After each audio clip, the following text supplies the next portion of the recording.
OBC समाजानं मराठ्यांना आरक्षण देण्यासाठी मन मोठं करावं, त्यासाठी ओबीसी समाजानं ॲडजस्टमेंट पॉलिसी ठेवली पाहिजे असं आवाहन राष्ट्रीय समाज पक्षाचे नेते आणि मंत्री महादेव जानकर यांनी केलं आहे। या संदर्भात आमचे प्रतिनिधी रामराजे शिंदे यांनी महादेव जानकर यांच्याशी केलेली ही खास बातचीत। पशुसंवर्धन मंत्री महादेव जानकर जी आपल्या सोबत आहेत। जानकर साहेब, तुम्ही आज दिल्लीमध्ये आहात, परंतु महाराष्ट्रामध्ये मोर्चे निघतायत। सातारामध्ये मराठा मोर्चा निघतोय, तर नाशिकमध्ये ओबीसींचा मोर्चा निघतोय। कोणत्या पद्धतीने या मोर्चाकडे पाहता साहेब? अशी भानगड आहे की शाहू फुले आंबेडकरांचा महाराष्ट्र आहे, सामाजिक अभिसरण झालं पाहिजे। आजपर्यंत मराठा समाजाची आपण सत्ता म्हणत होतो, परंतु मराठा समाज सत्ता होऊन खऱ्या अर्थानं गरीब मराठ्याला त्याचा फायदा किती झाला तर त्याचं उत्तर नाही असं मिळेल। म्हणून आज अशी लढाई चालली आहे की प्रस्थापित विरुद्ध विस्थापित। मराठा समाजाला आरक्षण मिळालं पाहिजे या मताचा राष्ट्रीय समाज पक्ष आहे आणि आम्ही 100% त्यांच्याबरोबर आहे। आता ओबीसीबद्दल एवढंच आम्ही सांगू शकतो की ओबीसीचं जे 52% रिझर्वेशन आहे त्यातलं 52 मधलं फक्त 27%च मिळते। मुळात म्हणजे ओबीसीवर अन्याय होतोय।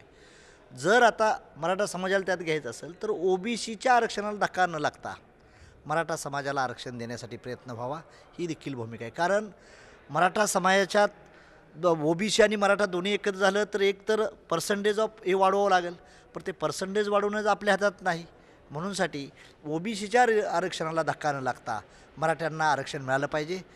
तद्वत जसं एसटीच्या आरक्षणाला धक्का न लागता धनगराला एसटीचं सोल मिळालं पाहिजे।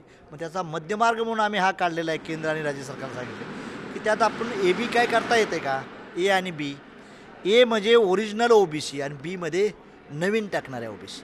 तसं ए म्हणून ओरिजिनल एस टी आणि बी म्हणजे नवीन ज्या येणारे एस टी आहेत तो समाज टाकण्यासाठी जर पार्लमेंटरी किंवा लिगली जर ॲक्सेप्ट करण्याचा प्रयत्न केला तर ह्या गोष्टी होऊ शकतात। परंतु हे सर्व निर्णय जे असतात ते संसदेमध्ये होत असतात आणि त्यासाठी पंतप्रधानांना विश्वासात घेणं गरजेचं असतं। महाराष्ट्र सरकार मोदी सरकारपर्यंत हा तोडगा नेईल का किंवा मोदी सरकारचं याला पाठिंबा मिळेल का?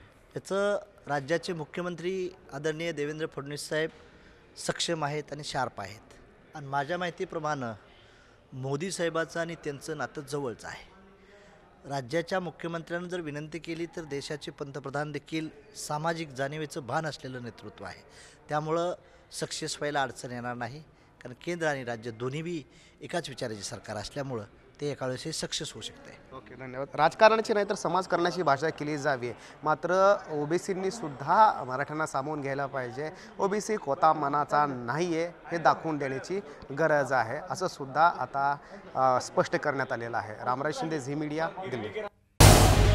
झी 24 तास रहा एक पाऊल पुढे।